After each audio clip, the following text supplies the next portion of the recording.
Not the massive damage you could have gotten with the Divine Shield of Dragon Blade, but different kinds of damage just based on the attention drawn. Sky Temple will be the map pick here of Ace, actually. Yeah, that's correct. It is going to be Ace who picks this, so I'm going to take map pick instead of ban, interestingly enough. Seems like they actually want to force fight, have team fights. Let's see how they want to go against this ETC. One of the strongest ones to be used for GLuck. Greymane ban, they're keeping at that. When Relic... Well, not just Relic, also when Ace loses their power, really hard hero does not get to play onto Greymane, then it really became a different choice. Even their Hanzo was not perfect. I told you guys that at the beginning that they're having this weird scenario. If they lose Greymane, it becomes a weird factor. Sometimes they have to play some off-roll heroes, and I think that's exactly where GLuck is heading. Oh, finally I hope GLuck first picks ETC now. No! Hanzo this time! I really wanted to see the ETC, man. Milky Way was so good yesterday. Well, they don't want to deal with Relic's Genji, which is actually just so scary, but I feel like it's not as scary as Milky Way's ETC. Yeah, it's also throwing them. Do you actually want to steal our ETC away? Then we can also pick Tyrael. You guys choose, because we have Hanzo already. Yeah.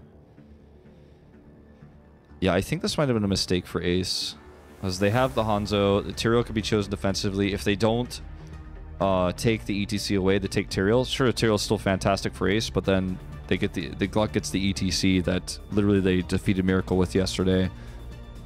We saw the 3v4 to eventually 3v5 fight with the ETC and what he was able to accomplish. Milky Way, a star player on the ETC, probably, I know his post made to the top of Reddit, one of the most famous ETC players for foreign fans in Korea now, but will be taken away.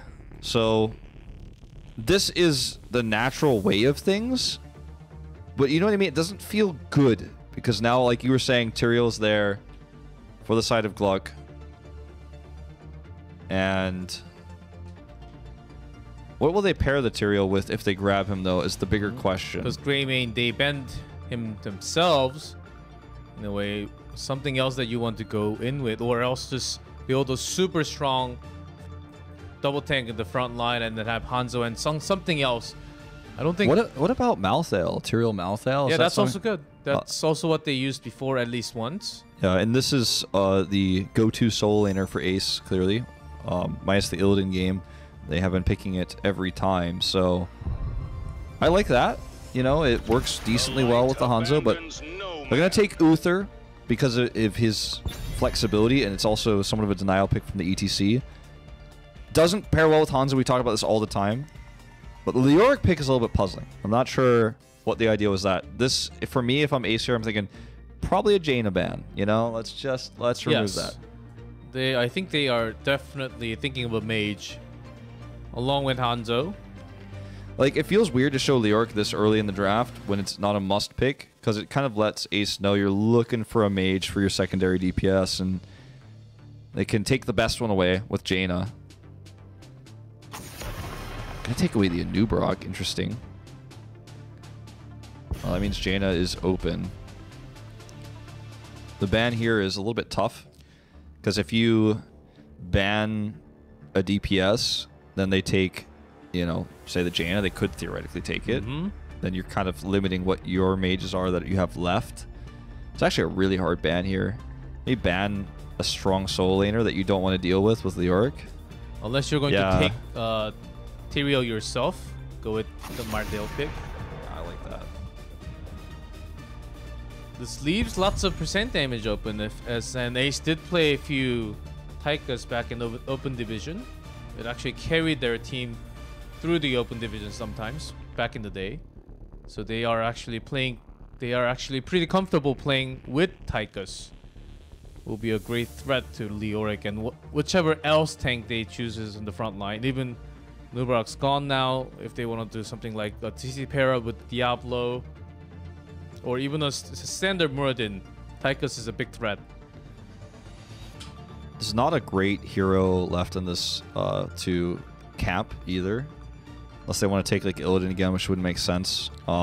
Unless we're forgetting a few of the heroes. No, I don't think we are. Like, there's not Are a we strong forgetting camping anything? hero besides Sonya, who apparently everyone decided that her nerf was so great that she could never be played again, which I completely disagree with. But that's what people are saying. Scrimmed it. She's weak. No one's gonna play it.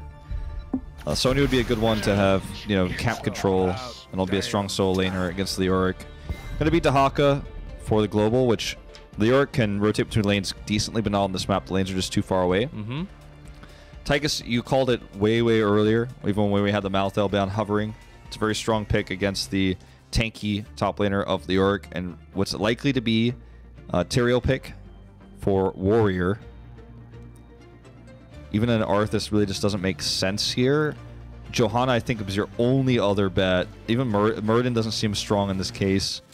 What are we missing? Zagara from NA last night? No. Please don't mention that. Okay. I scratched what I just said. Like, yeah, well, that NA comp with like only melees, I'm sure it'll win. It'll beat Tempest again at BlizzCon in 2018. I'm like, well, we'll see. It is going to be the Johanna. Mm-hmm. And the Jaina that we knew was coming. So, blinds for Tychus and the theoretical second DPS that will come in this 5th pick. And Jaina was obviously going to be the pair for Leoric. His slows and obviously his Entomb later on work so well with her kit. So no surprises for GLuck, but Yeah, will we see a surprise for Ace? It seemed almost too easy for GLuck to pick up that Jaina, but are they going to get that kill?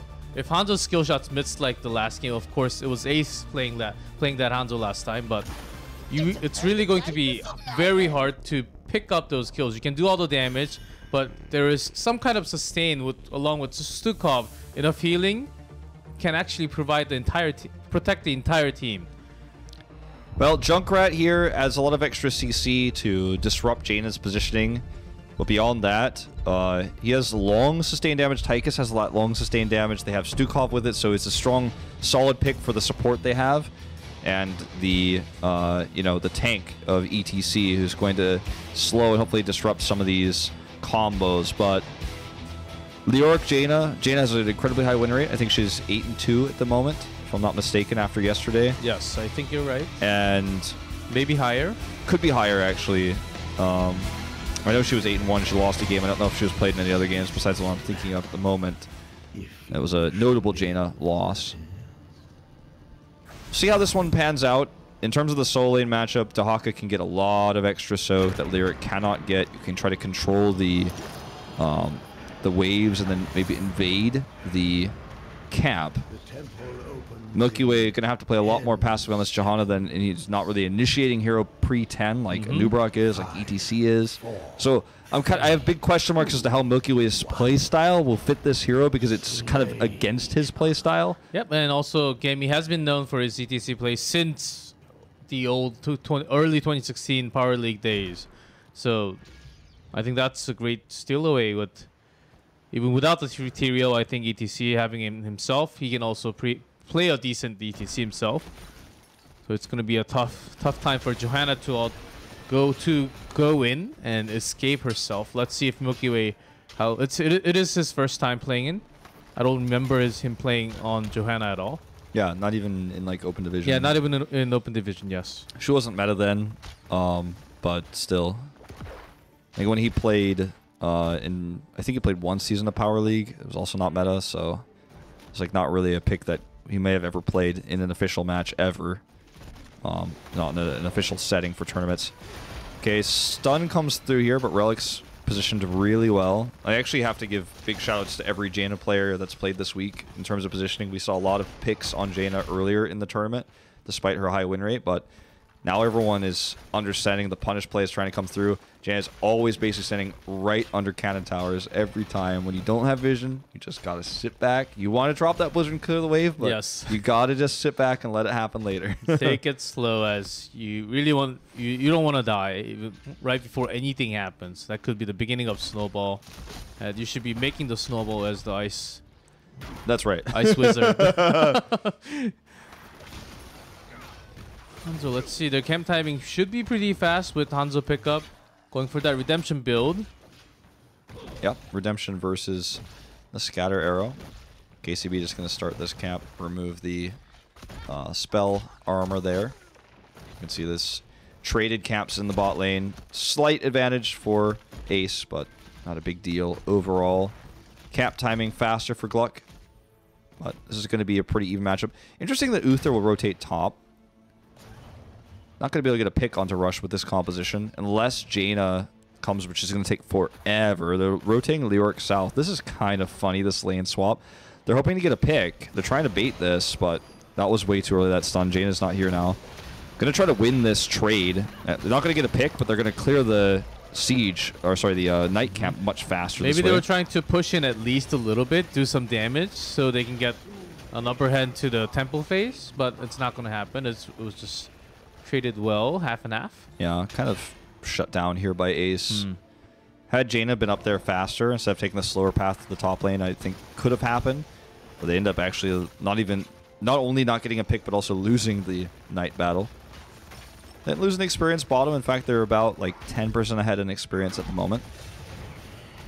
Sauron is just going to easily be able to Wraith walk his way out of here. And also Leoric staying against the lane with Tychus. It's going to be a tough matchup, so I think that's also partially a reason why they're changing that. Against the pokes of Junkrat, it should be easy for Leoric to just sustain himself in the temple. And Hanzo actually just clearing waves, not joining into the team fight at all. Yeah, just trying to make sure that Dahaka doesn't get a ton of extra soak. It might cause them a little bit of shots on the temple. In fact, they lost control of this for a second. But they don't want to let that soak overwhelm them. They think they can trade evenly. Let's see how Ace wants to play in. They can have Dahaka coming up to the mid-temple. I think after this 5 shots, they can easily go contest for the last 5 shots. Even more than 5 shots. Yeah. Dahaka's heading up even just by walking. Maybe you're going to do a delayed brush talk after hiding vision. Here it comes. Rush gets the grab here. Right onto Blue Beetle. Stuns. He's going to die for sure, but like... They didn't capitalize on that moment. When Uther dies like this, usually you can overextend because Uther has burst heals.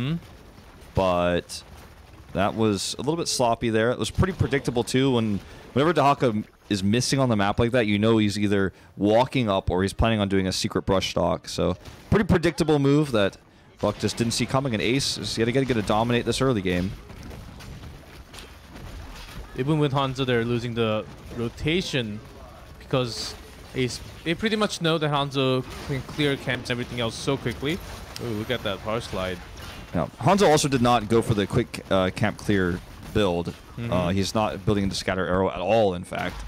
This might be the new Hanzo build. When his future nerfs come in, we might be seeing a lot more of this. Might be playing more like Vala than you can have a Merc player. Scatter arrow builds. Who knows? Maybe we won't be seeing Hanzo anymore. That's true. I know a lot of people will be happy about that. I myself am indifferent. I'm pretty okay with him at the moment. I'm pretty okay with not seeing Shimada Brothers for another year. I think I'll be okay. Well, you're not seeing them too often with the bans that we see right now, but in this game, or in this series, we've seen quite a bit. Don't think the next series will be quite the same. It's kind of weird that Ace used to just play some Jaina, some Gul'dan, lots of those traditional old mages, even Kel'Thas sometimes back in Open Division, but now really, hold on with the power slide, not really connecting with the silence. So this can be actually a big turnaround for GLuck. I really like how Relic held his Blizzard, used only the Cone of Cold there, hit Gamey with the Ice Lance. They were really just trying to get the pick onto Gamey to try to, if they got it, do a better fight, do a longer fight, but patient there, not using the Blizzard early, waiting for the best opportunity. Well, gonna use it here though, so definitely not the most ideal Blizzard, but they get 10 with that wave clear. Probably gonna be Water Elemental, yep. Hanzo holding, but let's be real, the Dragon Strikes coming out in this game. Oh it is God. Dragon Strike. Why though? Wolf, you're wrong. Am I wrong? No, I think actually they're wrong. I actually thought Arrow was the right choice. They only have Blessed Shield as a CC. Definitely was the right choice. If they had Ring of Frost, maybe to wombo combo, but Overlord has done some crazy plays this season so far. And I'm talking insane plays, like highlight clip plays. I want to see proof. I want to see. Show me Overlord. It was a camera pans towards him as the Korean commentator is probably saying the exact same things you and I are right now. I want to see proof. I want to see reasons. I want to see clips, not the one that I told everyone to not to clip that was on Reddit last time. Yeah, I want to see, like, this actually do damage. I want to see someone prove this to me. Overlord is one of the guys I look at and go, well, you know, it could be him. Because he does unusual picks. He's done unusual picks since his debut in 2016 Season 1. He has been a weird pick here, player who does weird heroic choices. This is one of those moments. Let's find out if he can control this boss with it. Entomb, but let's see. They're trying to zone out with the... We actually saw lots of Dragon Strike as a zoning tool, more like. Sure. There's an That's a Entomb, meme, but here we go. Strike. This has to be it, Is right? it the time? No, he's not even going to use it. He has to use it when they're Gets retreating. canceled by the Dehaka. Okay. He was going to use it, at least. We know that much. Isolation onto Jaina. So Dehaka's buying all that time alone there. Lens was good.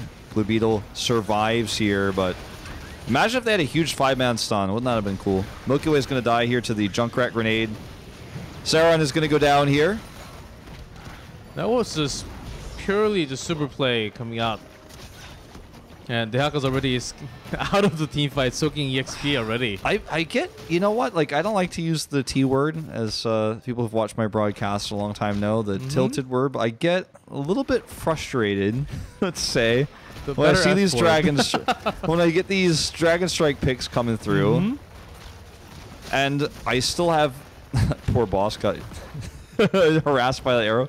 I still see these, I see these Dragon Strike picks come through and like, but what if he gets it on the Entomb? Like, well, then the Dragon Strike does 1 tick of damage, then it passes everyone in the Entomb. They couldn't even get damaged by a Dragon Strike if they wanted to, because they're trapped in an Entomb, and the Dragon Strike already left. I don't know. Like, the idea there, I think, was to try to catch them on the retreat, and that's why he tried to use it, but he was interrupted. I feel like in that moment, he easily gets like a 4-man stun. Jaina does more damage, and the fight is better. I don't want to sound like a Dragon Strike hater, but in its current iteration, and everyone's understanding of it at the moment, I don't think it's very good GLuck. Oh, let's see. It's only 9 minutes into the game, Wolf, here, as they if they entomb Stukov with Tychus, maybe it's gonna do some more damage. I think that's like the best scenario for them, which is not going to happen too much, as Dehaka was basically destroying that team fight alone. Stopping isolation on Jaina, so no skills coming out. Stopping that Dragon Strike with the Entomb combo. I don't think even with the Dragon Strike, I don't think they were going to win that team fight anyhow. Yeah, I mean, I think the Dragon's Arrow might have helped win it, but you know, these things we'll never know, because we can't go back in time and change the past. Overlord did a ton of damage to Witcher just now. Just gonna get out safe. That was scary, but. Pushing the limits of what Hanzo can do. The skills doing more damage than the heroic. So that's definitely true. At least so far in this game. I think probably going to be the case in every game for Hanzo. So still Ace is ahead in structures, but they don't have a talent tier advantage or anything like that. They won that last fight, which gave them a pretty big advantage for a while, and that's kind of carried over here in terms of what Dahak has been able to split soak and push. You know, they didn't steal away the last temple shots because they played safe. Boss is available, though. And if they can force a fight once they have 16, which knowing how much Ace loves their talent tier advantage and disadvantage, they're probably going to really push for. If they could force a fight, take it, then, you know, that's going to be a boss potential here. In fact, they're just going to try to posture on the boss to force that fight. Dahak is trying to soak for that 16. They're looking for this 16 advantage boss fight. It's exactly what they're looking for. Look at this. This is basically saying, come fight me or I will take the boss. Relic gets caught. Has to be Divine Shielded. Good Divine Shield, but still, so much damage lost here. Okay, Dragon Strike. Kind of doing okay. Flailing Swipe didn't do them any favors. Tons of damage here. Yeah. Onto the back line. Witcher has to run away now. Ooh, but that Odin in a straight line. That was actually a pretty good Dragon Strike. Are you sold on it yet? No, but okay. Johanna's going to go down here. I mean, it was really well done. The problem was that they had to use Divine Shield at the beginning of the fight because Relic got caught by the brush-stalking Dahaka. If that doesn't happen and they do all that damage, plus the damage that Jaina theoretically could have done while she was stunned there and then Divine Shielded, then maybe they win the fight. But that was a really nice angle. Sauron's going to go down here. Not entirely sure. I don't have an answer for you on that one. Oh, trait value? I guess. Well, this is the only thing I can say after watching that. GLuck's got the top camp pushing, I guess. That's one thing they've got. The Haka went up after it, so didn't actually clear it. Temples are active.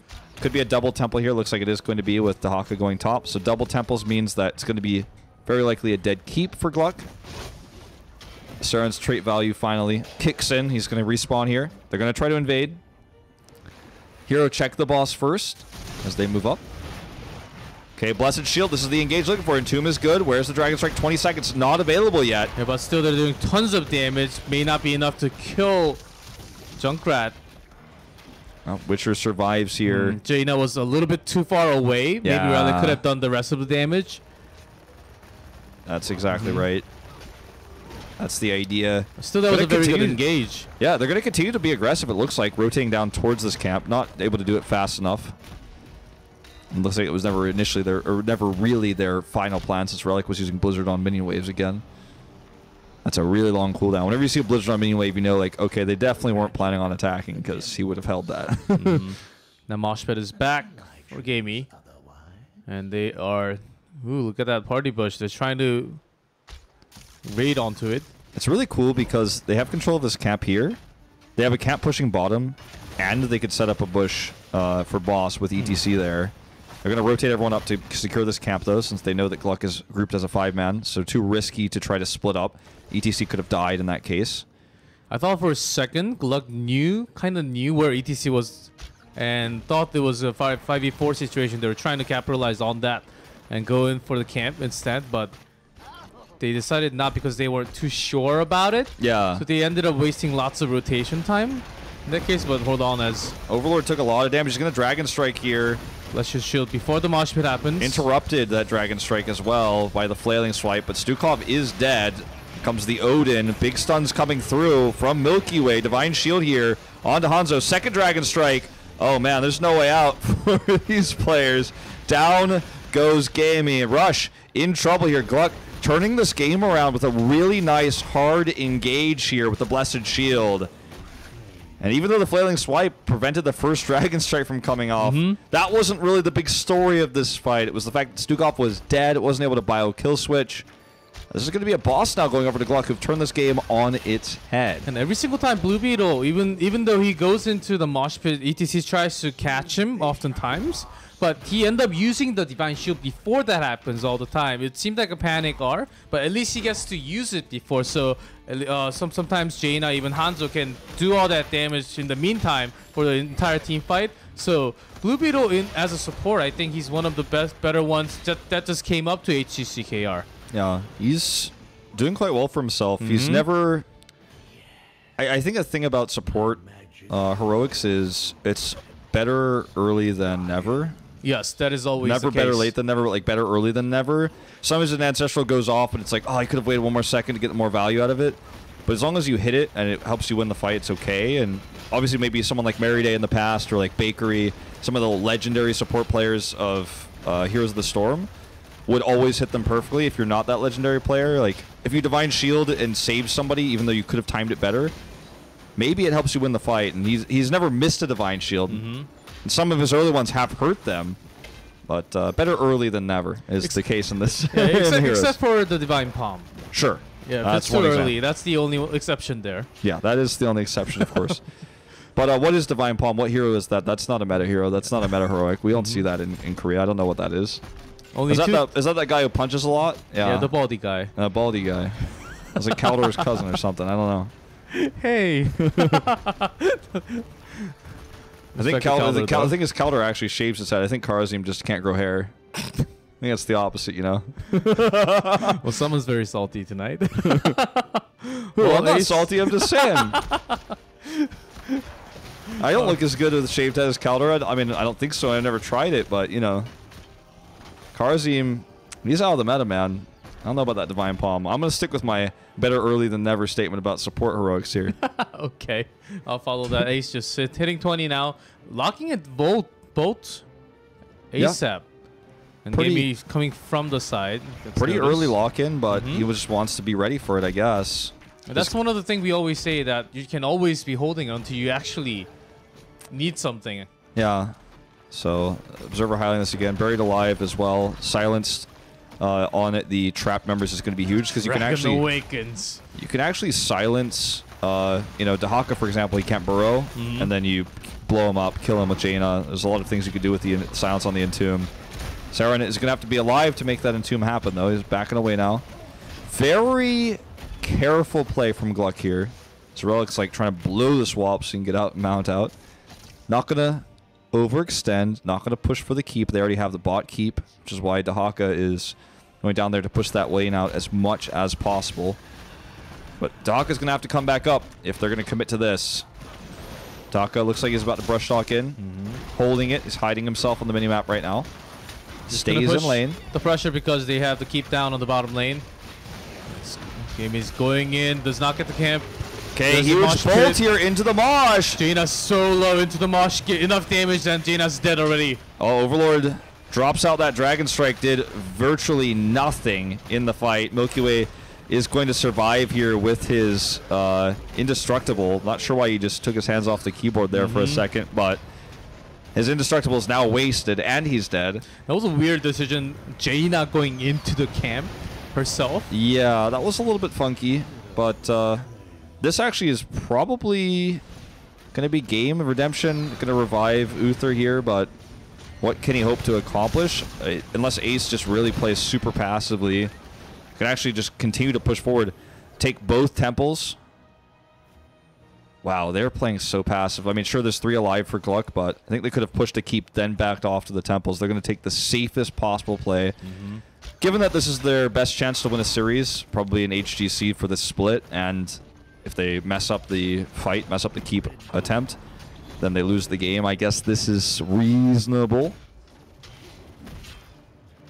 So now the respawns are going to come through for GLuck. GLuck is feeling great about this. Okay, we lost 2 keeps, but we might have been dead. Very likely we'll lose that 3rd keep. They're going to collapse slowly now north towards this temple. They are at the bottom of the standing. They only got 1 single set off.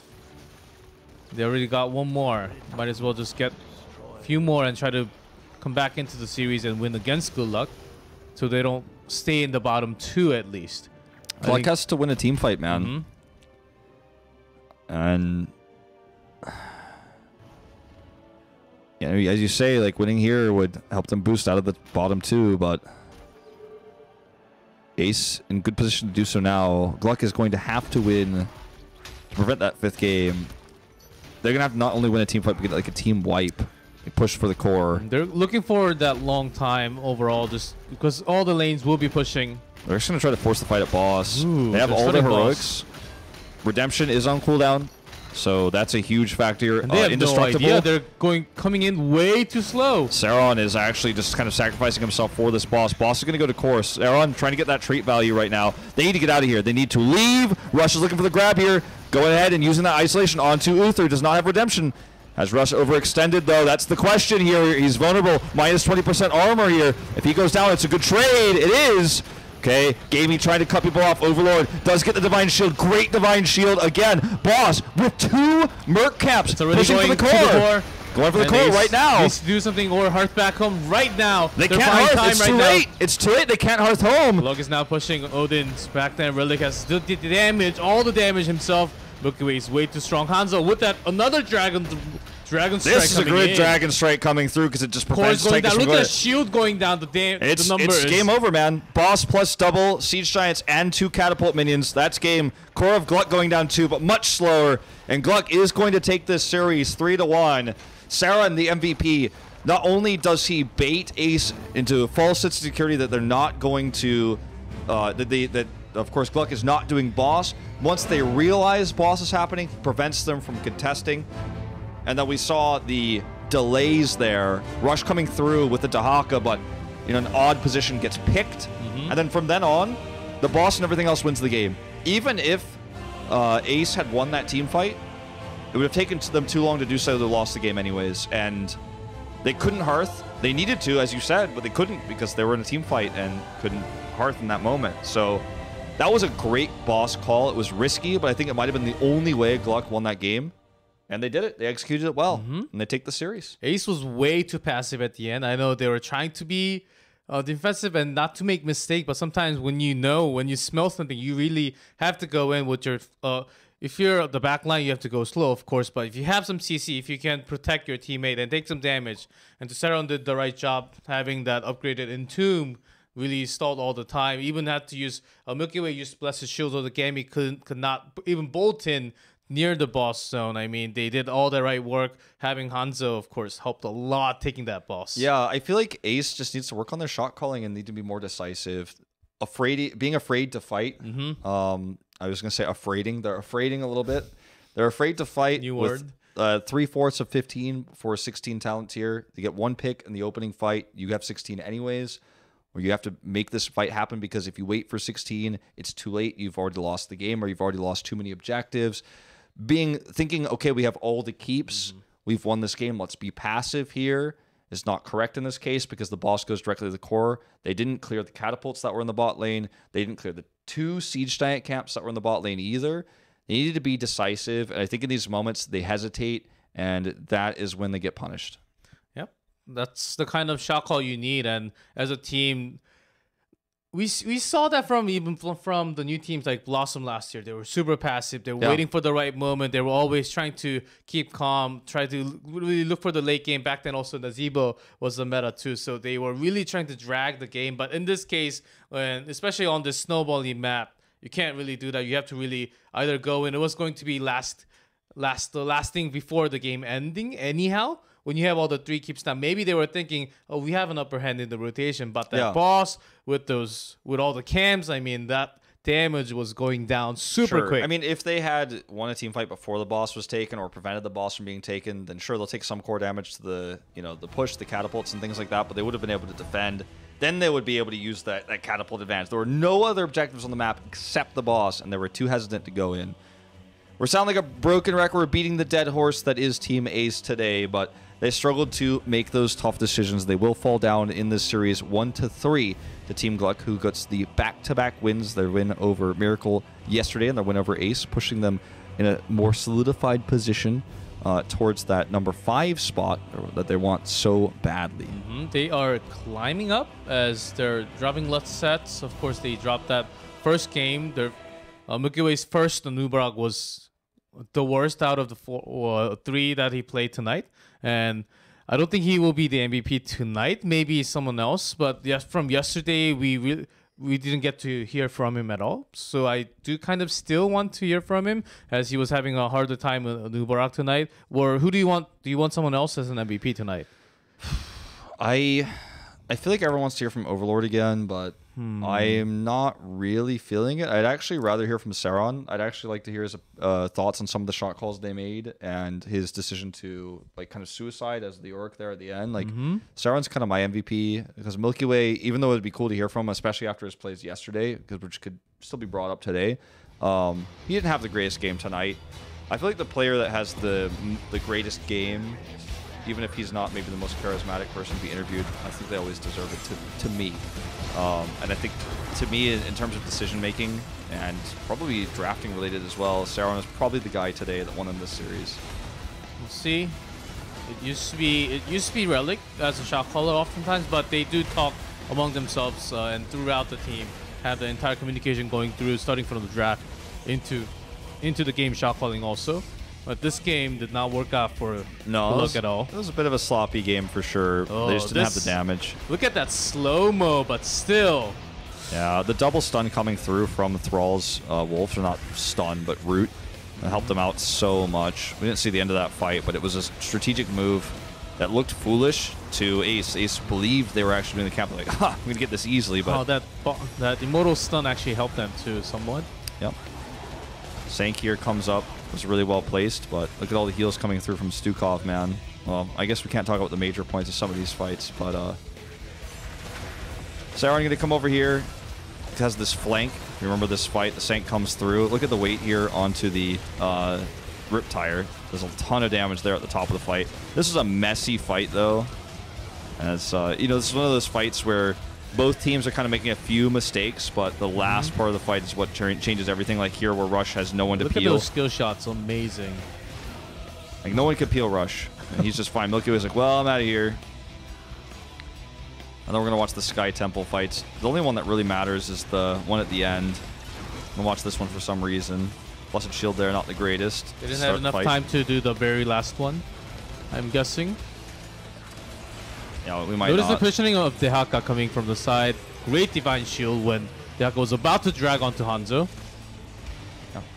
And there's the Dragon Strike there, not the greatest one. We saw a few better ones, but we are going to jump into our interview now with our MVP, GLuck. It's here to translate for you guys. So Let's take a hear look. it from Blue Beetle, from GLuck, the Uther, 어제에 이어서 네. 굉장히 재밌는 Stuka 경기를 player. Continuing from yesterday, you guys are bringing some great series tonight. 소감 한마디만 부탁드릴게요. Let's hear how you felt about today's match. 저는 죽을 맛인데, 네. I feel like I'm about to die, but still, 하다 보니까 굉장히 힘든데 기쁘네요. 근데 I feel great after the match. 받았을 거라면은 네. 어제 받는 게 맞지 않았나 싶은데 오늘은 I think if I got the MVP, I think yesterday was a better. 아, 그래서 I think I had a better chance of getting an MVP yesterday compared to today, but I still got one today, so I'm happy. 미리 찍고 갔어요. 네. 그 어제 하늘 사원 때문에 그런 거죠. 아, Were you saying because of your Sky Temple moment yesterday? 그냥 다 다 잘했다. 잘했죠. 네. Well, not just that, I think I did overall pretty good. 좀 재조명되고 있는 게 네. 폴스타트의 광풍을 아, 네. 정화를 넣어주면서 그 세이브를 했던. 아, 네. Also yesterday, about going back to yesterday's game when the Mighty Gust came in, it was too early even, but you were cleansing that too. We saw that at the moment. 한 80점 한 것 같네요. 네. I think today comparing to yesterday, I think I did about 그렇게 나쁘지 않았던 것 같아요. 네. 80 out of 100. 20점은 이제 체력이 부족했죠. What about the rest? Where's the 20? 부족하니까. 네. 그 I think I was a little bit too tired, so I lost that 20 from playing 2 nights in a row. 어떻게 팀원들 사이에서도 그런 게 좀 인식이 되고 있나요? 뭐 지크스 같은? 아, 네, 이게 좀 초반에 터지지 않으면 거의 장기전 가더라고요. 그게 뭐 How's your team coming? It seems like your team is improving a lot over the time. 좀 팀이 약한 것 같은데 초반만 잘 버티면 이제 후반까지 끌고 가서 하는 것도 있는데 또 어떻게 말하면 또 끝내기가 약하다고 할 수도 있고 좀 애매하네요. 네. I think our team is somewhat weak in the beginning of the game. If we drag it a lot, it can actually get worse in a way. So I don't know what to say. So I don't know what he answered also. 네. 받고 있잖아요. 아, 네, 맞습니다. 뭐 스투코프가 밴이 되기도 하고 뭐 뺏기기도 하고. As your Sudokov is your favorite, I know, as your personal favorite on Hero League all the time. Even banned sometimes. And taken away. 전체적으로 모든 지원가를 잘하기 때문에 Not just Sudokov, I'm good with every single support out there, so 네, 그러면 이거는 좀 궁금하긴 해요. you can't really snipe me at all. 굴럭이냐, 글럭이냐. Is it luck or good luck? Can you clarify that? 네. 저희가 굿럭이게 팀명이 잘못됐다고 건의를 해서 이제 글럭이 맞습니다. And 처음에는 글럭이 맞았는데 It used to be good luck, but 저희가 해설하면서 now we changed it in a way and we clarified it, and it is pronounced and called as GLuck, 미라클을 어제 잡아내고 에이스까지 오늘 not 잡아냈는데 Gillyweed's team. 지금 글럭의 네, 목표 순위는 어디까지죠? Where are you guys aiming towards? What number are you trying to have by the end of the standings? 블라썸이 있는 4위를 We're trying to go for that fourth spot, fourth place spot. 제가 이제 예전에 인터뷰할 때도 네, 곤다르를 때려야 한다고 했었는데 네, 한번 때리고 싶네요. Even last time I 그리고 직관해 주신 I said that we have to really climb up high to hit that global stage, and I really want to go there. 항상 직관 와주시는 팬분들께 감사드리고 Thanks to all the fans who comes and watch us in the audience. 트위치 TV와 불비튜브 유튜브 구독 많이 부탁드립니다. And one more thing, Blue Beetle, I stream on Twitch, even as YouTube channel, so come subscribe my channel, please. Very nice guy there doing his little shout outs at the end. Very humble player. Looking for top 4 is pretty much what any team not Tempest, KSV, or Ballistics is saying, because that is the goal. Given that Korea is very likely to win the Eastern Clash, they will get that 4th slot. Crazy tough spot to get, 4th place. Everyone's gunning for it. Like Miracle, Blossom, now GLuck, they're all trying to compete for that 4th place spot. I mean, that's going to be a tough one. Usually it was Mighty who was competing for that spot, but Mighty's gone. Yeah. We have a lot more teams looking for that spot. Certainly. It's really sad Mighty's gone. I feel like Mighty was like the guard of who is top 3 and who is below. But they're gone now. Really cool to see GLuck performing well. But guys, that was just our first best of 5 of the night. When we come back, Tempest versus Feliz.